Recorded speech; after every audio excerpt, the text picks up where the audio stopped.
Welcome back. So let's get started with our conversations, shall we?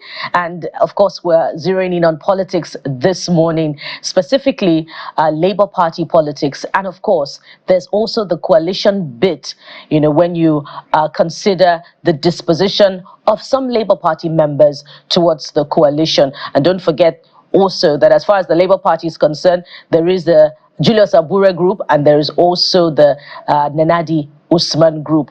But let's feel the temperature of both groups through the eyes and, of course, the mind of someone who should know. Let's welcome Mr. Yusuf Datti Baba Ahmed, the vice presidential candidate of the Labour Party in the 2023 presidential election. Good morning, sir. Thank you so much for coming through on this one. Morning. Nice to be here. We're happy to have you as well. So let's get right into it. As far as the Labour Party is concerned, many would say that the law of diminishing returns has since setting, and there's really no hope of the party coming together again, considering also the many defections that have been witnessed of Labour Party lawmakers to the opposition party. But we saw just days ago your efforts to reconcile both groups. So what's informing this reconciliation move by you? The law of dashed hopes applied to the whole of Nigeria when APC captured the Nigerian state in 2023 again after winning their election in 2015. So I don't quite appreciate the language of diminishing returns on a party that claims to have won the election in 2023, to have rescued Nigeria and give Nigerians true hope. Having made that clarification, leadership is a responsibility, it's a burden, it's a commitment. Leadership requires faith. Leadership requires strength, initiative, capacity, as Peter Obi would say, character, and compassion. All these things came to the fore and they came to play when I rose to the challenge to carry out exactly what leadership should do. Labour Party is not a party to walk away from, not a party to be abandoned or to be ignored. I remind you that to the best of our knowledge, and tens of millions across Nigeria, we won the election. Now, those who were able to capture the Nigerian state so easily, if anything, thanks to the poor efforts of people like me and others who didn't join me in what I called for, it became so easy seeing how they could capture the Nigerian state. What next? Destroy political parties. Because they had destroyed, made the likes of INEC and security agencies to do their biddings in the process of capturing the Nigerian state. What is so difficult then in destroying Nigerian political parties? So that by the time we get to 2027, it is narratives like what you just said, law of diminishing return on parties and all those kind of things, not the failures of their government that people will be looking at. It is more of politics that people will be dazed with, not the indices of governance that people will be reeling from. So I rose to the challenge.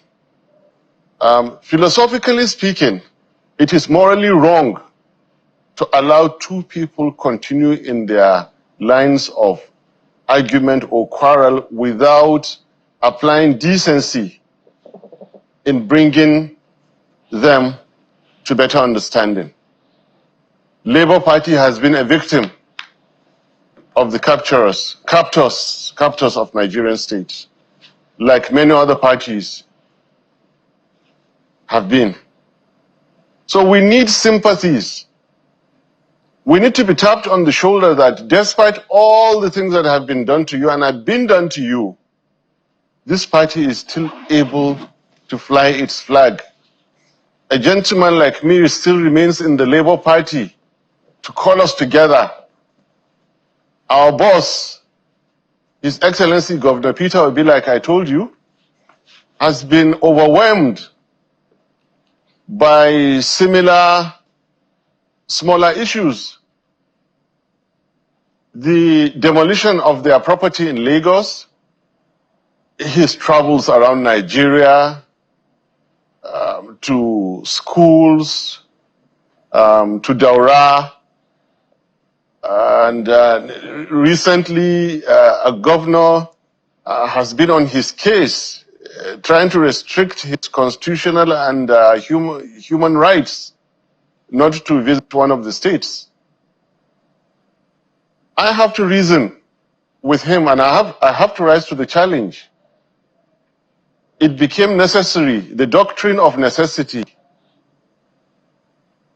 These factions only kind of exist on the pages of the dashed hopes for Nigerian Democrats. They have interfered in our activities.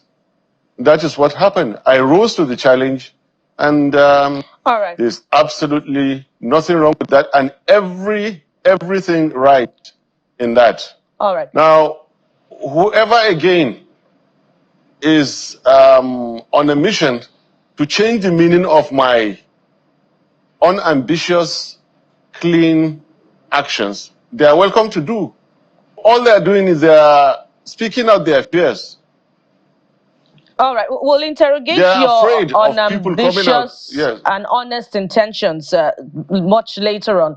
I believe, I'm hoping that that will come from my colleagues. But is Mr. Peter Obi on the same page as you in this mission to reconciling both groups? And that question is important because your engagement with the Abure group has since been disowned by one of the leaders of the obedient movement. In an interview, Dr. Tanko Yunus has said, "We are not aware of that particular meeting, but we are resolute. We will continue as obedient to mobilize with His Excellence, Mr. Peter Obi. And we have also said that wherever he goes, we go as well." So by extension, he's saying that they're not aware of your moves to reconcile both groups. How do you respond to this? No, come on, bring out the important things. I don't talk to Mr. Tanko. I relate with our boss, Excellency Peter Obi, and I did. His Excellency Peter Obi is aware.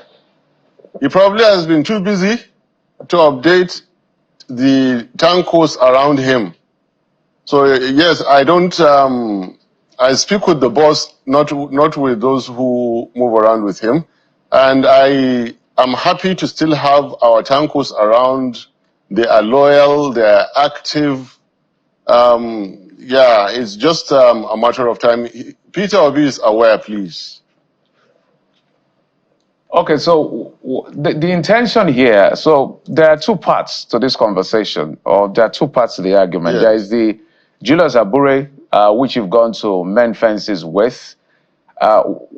Did you also maybe seek or consult with the Nana de Usman part or group? I don't want to call it faction now, because we can call it faction if we choose to, that has been at loggerhead with Mr. Julius Abure over the leadership of the Labour Party. And what exactly is going to be the way forward in your book? So first question, is Nana the Usman group aware that you're making this move? And what is the way forward for you? Yeah, let's take the questions one at a time. I assure you that every little step I take, concerned parties are aware. I don't need to get too much into our internal operations, but give you a categorical answer everyone that has to do with anything that I do is concerned is aware. If you noticed, Ms. Nana Kazori was seated right behind me, and it was at my request and upon my insistence for her to be there. The way forward, simple. I called for all parties to get together and talk. That's the way forward. When the parties meet, and you as the journalist will get the headlines of what was discussed. I am a catalyst. I'm a positive catalyst in this case. I'm bringing people together to unite, understand themselves, and do the good efforts we did again to rescue Nigeria. So what's the implication of your meeting? Does Peter Obi is a huge part of the coalition, the ADC. And you've said Labour Party is not a party to walk away from. So I see conflicting signals. So help us make it as clear as possible. Is this Peter Obi's, since you say you got his approval for that meeting, is this Peter Obi pulling out of the coalition indirectly? Journalistic points of view are very simplistic, too categorical for unfolding political situations. So the way you're asking questions and the way you're putting it out there to the general public does not depict an unfolding situation in a complicated political arena like Nigerian elections. I hope you will take this anecdotal point to heart. We have an ongoing scene. We're on stage, and it is being played step by step. So your question does not really Mr. Ahmed, just a moment. I think the question is as clear as crystal. If you don't want to answer, you can. It's not the clarity. No. Just hold on. Just hold on. It's not the clarity. It's not the clarity. No. Just hold on, sir, understood. If you can't, sir, just so that I can learn, so that you can understand what I'm saying. Yes. Peter Obi is part of the coalition. That's a fact. Yes. At least he's been in those meetings. You went to have a meeting. You went to have a meeting with Abure's group to say, this is not a party to walk away from. We cannot throw this party away. The whole idea of the coalition is perhaps to funnel in, and people want to take that as a platform, whatever it is. So I'm asking a question to say, since Peter Obi is aware of your going to the Abure group to say, let us reconcile, is this a way of indirectly saying, we may be walking back away from the coalition, but not immediately? That is as simple as it gets. I never failed to understand you. I understood you very well. I was telling you that this is an unfolding situation. Remember, the coalition is being formed now.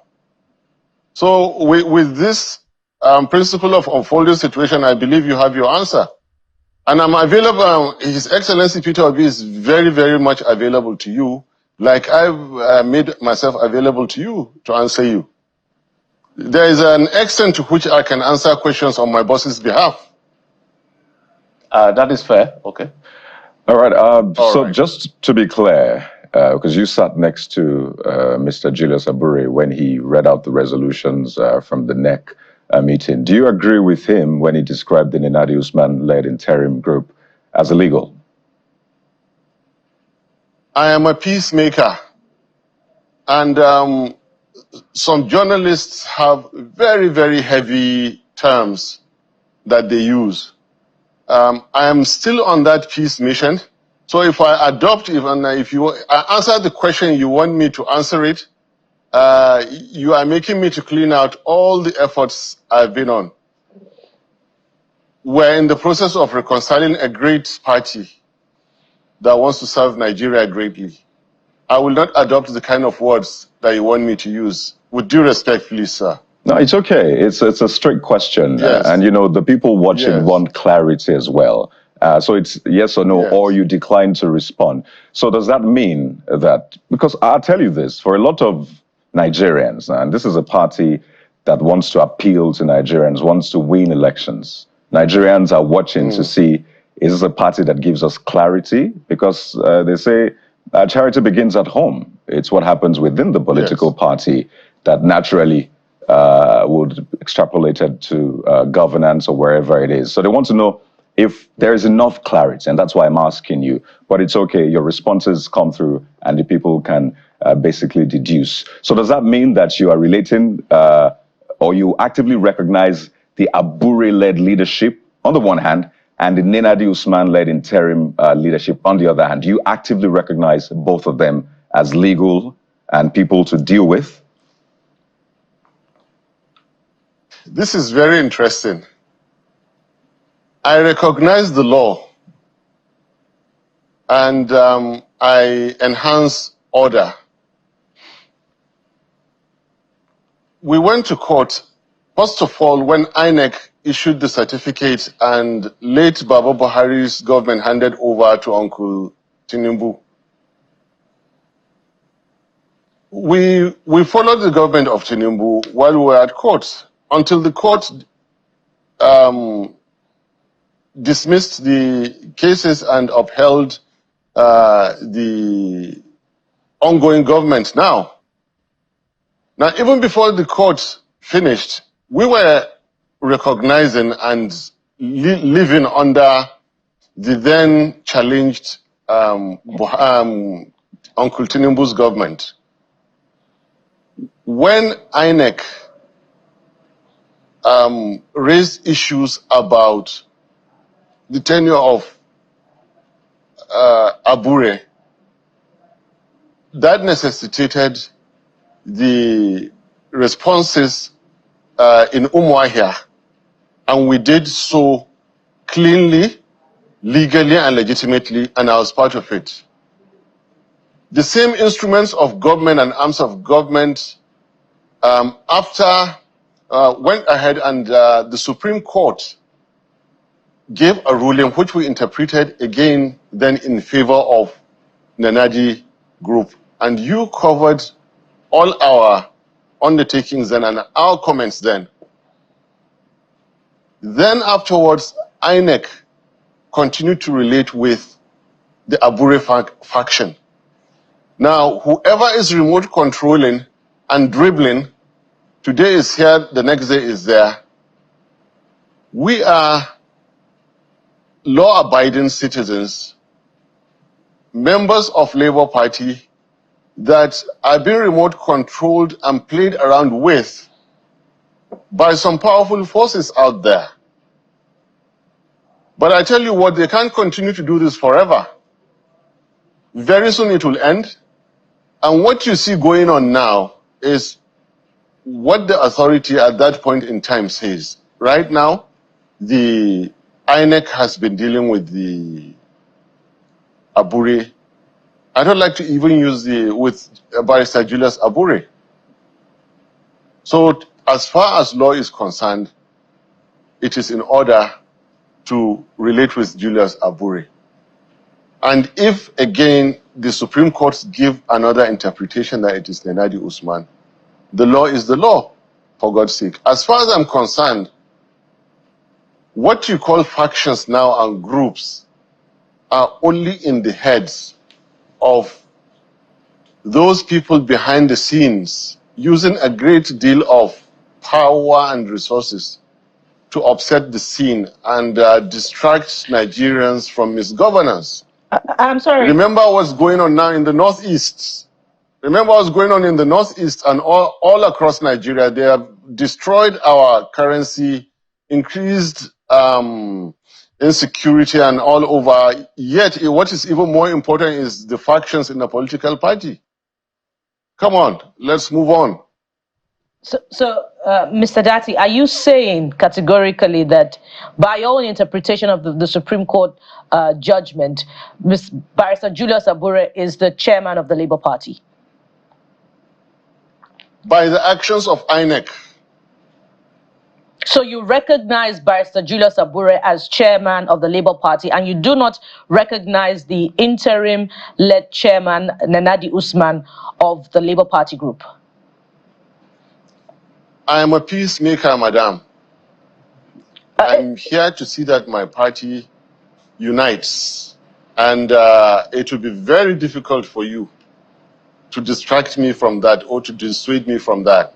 It's not a distraction. As my colleague said earlier, you're trying to appeal to the generality of Nigerians to embrace the Labour Party ahead of the 2027 general elections. So it's important to let Nigerians know the direction of key leaders of the Labour Party. So perhaps we're going to take your submission that you recognize Barrister Julius Abure as chairman of the Labour Party. Just before we leave the coalition matter, you have spoken to a different platform earlier on, saying that you would not be pressured into joining a coalition. By your words, where was the coalition when the Labour Party was able to win, according to your claim, 10 million votes in 2023? But we also know that your principal, Mr. Peter Obi, has said he's identifying with the coalition, which has adopted the ADC, but he retains his membership of the Labour Party.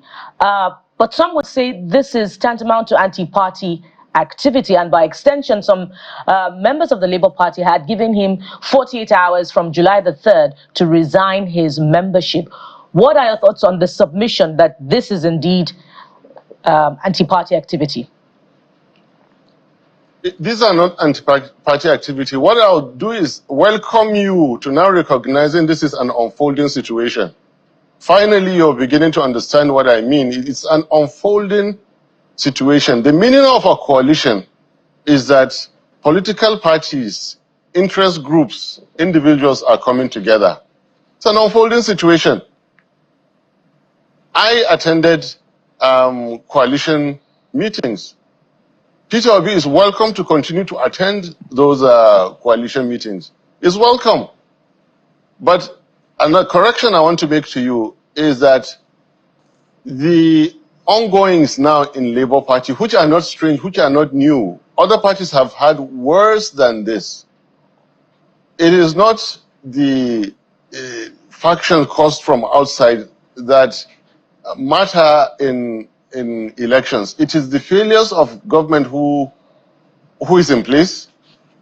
It is the promise of that political party based on its ideologies and manifesto. It is the, as Peter Obi keeps saying, the character, the contents, the compassion of the candidates. Those are the ones. By then, the electorate would have long forgotten the intrigues of factions. INEC would have long recognized who the leaders are, given them all the instruments of the party, presented the candidates. At that time, there can be no more factions or groups within the party. Over to you, ma'am. Let's talk about Mr. Datti Ahmed. Let's talk about the ADC. Some have said that nothing will come out of it, especially those in the ruling party. They say nothing will come out of it. Others have said this is a coalition packaged to realize the ambition of Atiku Abubakar. There are all kinds of description of the ADC. So first, what is your description or characterization of the ADC? And what will be fair in ahead of 2027 in terms of equity and justice? So in clear terms, a lot of people believe that power should stay in the South, whether it's Bola Tinubu or someone else. But they are also saying that Atiku, this is a backdoor for him to get that ticket again. What are the chances of Peter Obi in the ADC? And how do you characterize the ADC? A word of advice or word of wisdom. Please, my brother, never believe what APC says. Then let me come to your question of ADC. ADC was recently appointed by the coalition as the party adopted. Quite frankly, I'm still trying to understand that ADC. I'm still trying to understand it. So I cannot tell you much about ADC because I am still overwhelmed with efforts to re-energize and refocus my Labour Party that I belong to and I so much believe in. Can you remind me what the last question is, please? You say you're still trying to understand the question, ADC, sir. but part of my question was to the effect that what would be fair in your own The idea? end. Because... I remember. Yes. I remember. I'll answer you. I have no objection and I welcome the power to still remain in the South. That is why, if you recall, I aspired in 2019 for presidency. In 2023, I served under Excellency Peter Obi as vice. Before then, I tried to contest governorship in Kaduna and I quit. I very much respect as a reciprocation of what I saw in Port Harcourt 2018. There wasn't a single candidate north of Rivers Niger and Benue. And in 2023, the whole world is witness to the fact that I didn't contest. It's a show of reciprocation, show of respect. Because genuinely, I have seen the Peter Obis, the Wikis, they had the resources, experience, and people to contest, but they restricted themselves against doing it. And that is part of why probably our good friend and boss, Wiki, is doing what he claims not to be doing in the PDP. He is justified to destroy that party if he wants to, because what they did to him was very bad there. To answer your question, there are two key individuals that I have tremendous respect for. One is Peter Obi. He is welcome. I welcome him openly. Labour Party welcomes him to still come and retain the Labour Party ticket and contest in 2027 with or without me. And ADC is welcome to adopt a southern candidate.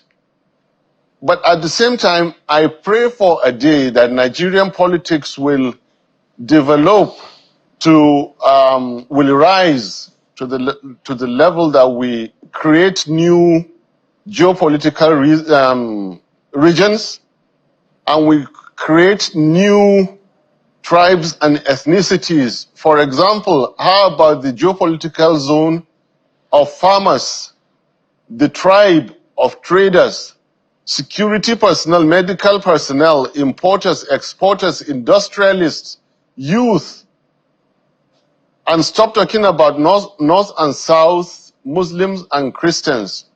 I pray for the day to come. You just saw the change of button from northern Muslim to a southern, okay, well, he's a Muslim, but what difference has it make? It's the same failing government that you see. So I pray for that day, and I'm working for that day that we stop looking at each other like a southerner, northerner. Even in the north, you say northeast, northwest, north. Come on, we rise above that. We want capacity. We want compassion. We want people who will develop Nigeria, leaders that matter, leaders that deliver promises. Not who will deliver promise governance and promise and deliver disaster. Right. Over. Well, interestingly, that is what a lot of people who support an Atiku candidacy for 2027 are also saying, that, come on, we have to go beyond all of this north-south. If you're a Nigerian, you're a Nigerian. There's nothing in the Constitution that says you can't run for office. So they say, for that reason, let him run. In fact, if the coalition adopts him, all well and good. So why not that day start from now, Mr. Baba Ahmed, since you say you look forward to that day? Yes. Sorry, can you, the last part of your question, please? Yeah, I said, why not start from now if you say you look forward to that day? When will that day be? Can't it start from right away because you say you don't mind? Yeah, I've started. I'm making efforts to unite Labour Party. No, I mean, what I mean, pardon me. Listen, no, I'm not sure we have started. Okay, I'm not sure you got that part well. What I mean is, would it then be okay, based on your vision, your hope, to have a northern candidate for the coalition for 2027? My answer to you is I'm a northerner, I'm a Muslim, and I have worked for Southern Christian, and I'm still doing. That's my answer to you. No, my question is, would it be okay? So, I mean, would it be okay? Yes. Would it be okay? No. Oh, perhaps you didn't get my question well. I get your question, but what I'm struggling with is how categorical. I'm a categorical person by nature. Exactly. We know you to go straight. But right now, to those issues. Yeah, you don't this is hold as back. straight. This is no. This is as straight as I can be because it also borders on the constitutional rights of individuals. Well, Mr. Baba, I cannot sweep that away. I cannot sweep that away right now. But I have categorically answered you that, as it were now, I am welcoming the unspoken understanding in our politics that rotates between the North and the South, between Muslims and Christians. I recognize it. I have worked on it. I'm still working on it. All right, so we're not at that point yet. And it's interesting. I mean, looking through some of the comments online, a lot of people say your demeanor is quite different. You know, you're much calmer. But you said you're a peacemaker. That's how you described yourself. In fact, some are commenting at you calling the president Uncle Tinubu. But that's just by the way, so you know how people are responding to this conversation. I wanted to speak to one important conversation that has been on, and I'm sure you've been following it. Just yesterday, the FCT minister was in Edo State, and he supported Governor Monday Okpebholo's statement, saying if Mr. Peter Obi wants to visit, he's advising that he informs him as the chief security officer of the state. In fact, the FCT minister talked about when Mr. Peter Obi visited Rivers State, and of course during your campaigns, how he gave buses, how he was informed on the one hand, and he gave buses and all of that. I say, you know what, don't let's politic this. That is what is meant to be done so that the governor is able to provide security for such a high-profile person as Mr. Peter Obi. Do you support the FCT minister's statement on this one?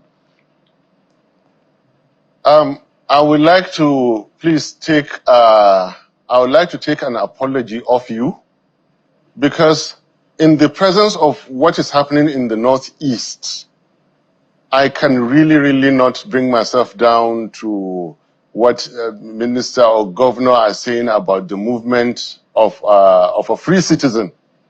Those things are not important. I'm overwhelmed by very important national governance issues. And I beg not to be dragged into those kind of very silly, minor, inconsequential things. You and I have better things to do.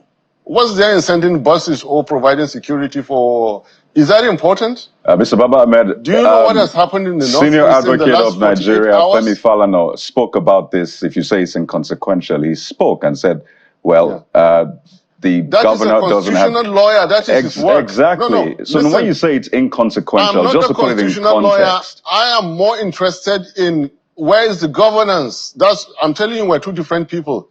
Femi Falana can speak about this 24/7. I am more after the security of Nigeria. That borders on security, Mr. Baba Ahmed. That borders on security. So we have different... The movement, free movement of a Nigerian citizen, whether or not what the protocol, it borders on security. In fact, if you had caught the conversation which we had with the commissioner and what the governor even said, he was speaking to security issues, but it's okay if you say you don't want to get involved. But the inconsequential bit is a part I wanted to put in context. No, get my point. I am saying that the person you are interviewing is different from Femi Falana, who is a constitutional lawyer. We have different competencies, we have different focus.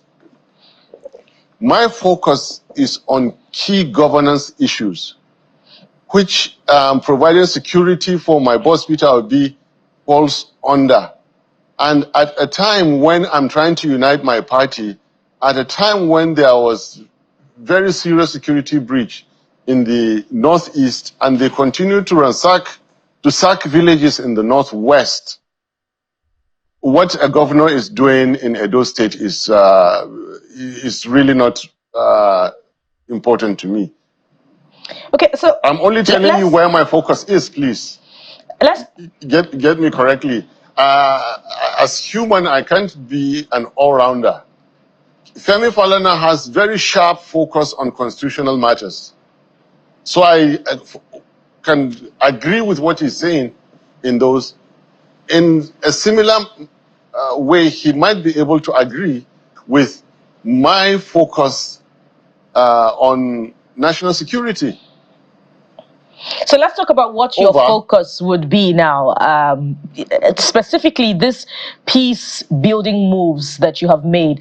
Some would say that perhaps this is suspect, particularly because of Barrister Julius Abure's current disposition to your principal, Mr. Peter Obi. And of course, indeed, comments that he had made in the past about you in interviews where he had said that had you been the presidential candidate, the Labour Party would not have succeeded as it did in the 2023 presidential election. And perhaps if indeed the Labour Party even won under you, that Nigeria would have been divided by now, quoting your utterances post election declaration of results. And if you also look at where your principal stands as far as the Labour Party is concerned with the Nanadi Usman and Governor Alex Oti group, and you have in fact told us that you recognize the Julius Abure group in this interview.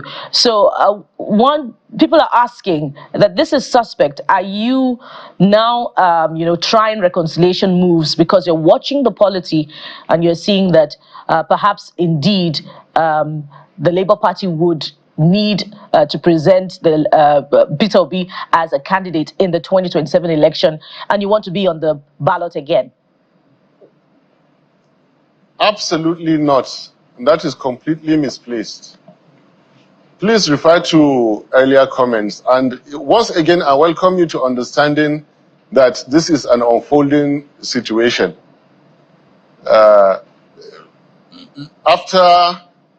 I have no regrets over my comments post 2023 elections, and now we're all as a nation facing the consequences. I still remain that we should never have allowed Uncle Tinubu's government to have been sworn in, and we were to do so constitutionally, legally, and legitimately. I still maintain that. We're paying a very high price for their coming in, and we may continue to do so for a very long time from now. It is unfolding because my party leader has been able to understand me over the 2.5 years now, and has a different opinion about it. So it's an unfolding situation. And the other first part of your question, maybe you can make it clear again to me, I was referring to Barrister Julius Abure's perception of you as expressed in interviews. He was not enamored by your political record. He's saying that you couldn't have garnered enough followership as Mr. Peter Obi, and had you been the presidential candidate, and in fact, if the Labour Party had won, the country would have been divided by now. Those were the comments that he made, and that's curious for you to be aligning with him and in fact making reconciliation moves. I am making reconciliation moves between all members of Labour Party, not between myself as an individual and Julius Abure as an individual. It's very interesting the kind of outdated, outlived, now let me put it that way, the outlived comments that you choose to go out and pick and then bring it applied in a completely different context years afterwards. You have the right, you know, this is your show. You are at liberty to bring the kind of questions you want, but relevance is the key issue here. He was speaking about his party member. I'm just a party member like millions that he has. And I was never, ever in competition with my boss that I served under. So what relevance was it to compare me and Peter Obi?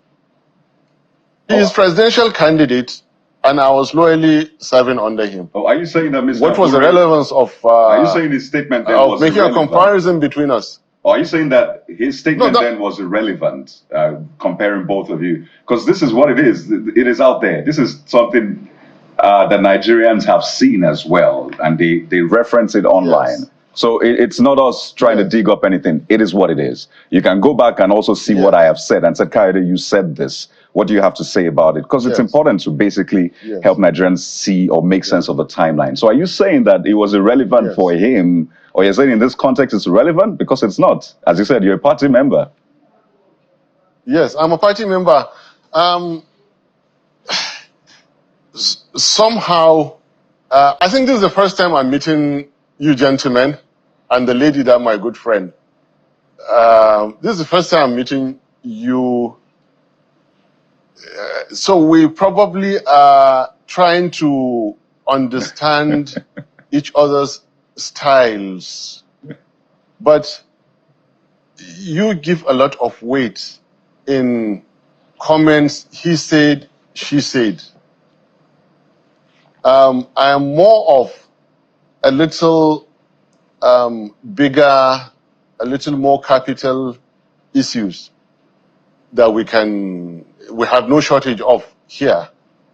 You know, so we need to be able, while this interview is going on, just try to pair up. I want to pair up with you in discussing more of the capital issues than he says, she says.